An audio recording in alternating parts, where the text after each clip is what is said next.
कारण माझ्यासाठी प्रत्येक माणूस हा तेवढाच महत्त्वाचा आहे. गरीबातला गरीब असून दे किंवा श्रीमंत असून दे, each and every society, each and every कम्युनिटीला मी टार्गेट करून त्यांच्या प्रत्येकासाठी काम करण्यासाठी बांधली. ट्रॅफिकची समस्या प्रत्येक ठिकाणी लोकांना भेडसावत असते.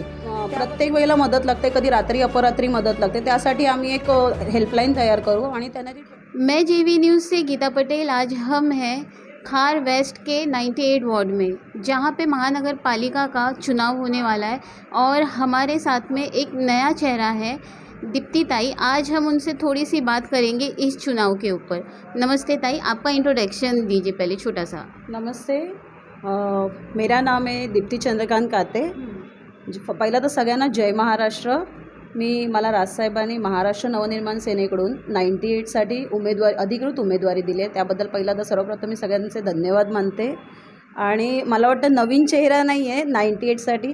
मी ॲज अ विभाग अध्यक्ष म्हणून वांद्रे पश्चिममध्ये गेल्या 2 वर्षापासून कार्यरत आहे आणि मी 97मध्ये 13 वर्ष वॉर्ड प्रेसिडेंट म्हणून काम केलेलं आहे.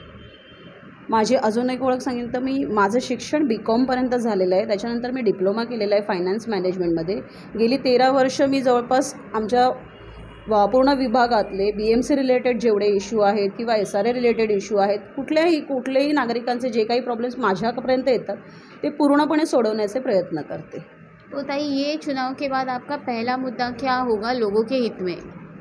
सगळ्यात पहिला मुद्दा तर असा असेल की जी ट्रॅफिकची समस्या प्रत्येक ठिकाणी लोकांना भेडसावत असते, त्याबद्दल मी नक्कीच काहीतरी करण्याचा प्रयत्न करीन. ट्रॅफिक पोलीस आपले जे लोकल पोलीस स्टेशन्स आहेत त्यांच्याशी कोऑर्डिनेट करून ही जी ट्रॅफिक समस्या आहे खार स्टेशनजवळ ती सोडवण्याचा नक्कीच प्रयत्न करणार आहे.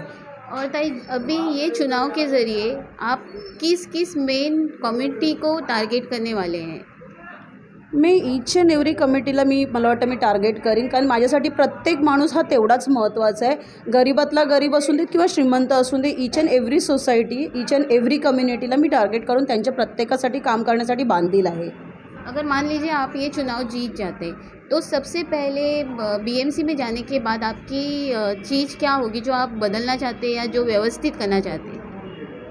मी तेच म्हटलं परत की मी प्रत्येक गोष्टीसाठी काम करीन. माझ्यासाठी प्रत्येक इश्यू हा महत्त्वाचा आहे. जसा SRA प्रकल्प आपण BMC जवळचा SRA प्रकल्प म्हणाला, ती लोकं आजही बाहेर आहेत, तर त्यांच्यासाठी मी प्रयत्न करीन. इथे वाहतुकीची जो प्रॉब्लेम आहे खार स्टेशनजवळ तो सोडवण्याचा प्रयत्न करीन.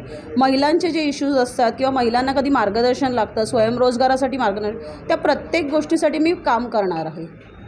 ताई, जैसे महिलाओं की बात निकली है तो महिला सुरक्षा को लेके आप क्या प्रोग्रेस करना चाहती हैं? महिला सुरक्षा म्हणजे महिलांना प्रत्येक वेळेला मदत लागते, कधी रात्री अपरात्री मदत लागते. त्यासाठी आम्ही एक हेल्पलाइन तयार करू आणि त्यांना ती 24/7 की त्यांनी त्या नंबरवरती कॉल केल्यावरती आम्ही जे निर्भया पथक आहे पोलिसांचं त्यांच्याशी कोऑर्डिनेट करू. आमचा एक प्रतिनिधी असेल जो महिलांसाठी नक्की त्याच्यावरती त्या हेल्पलाईनवरती काम करेल. थँक्यू.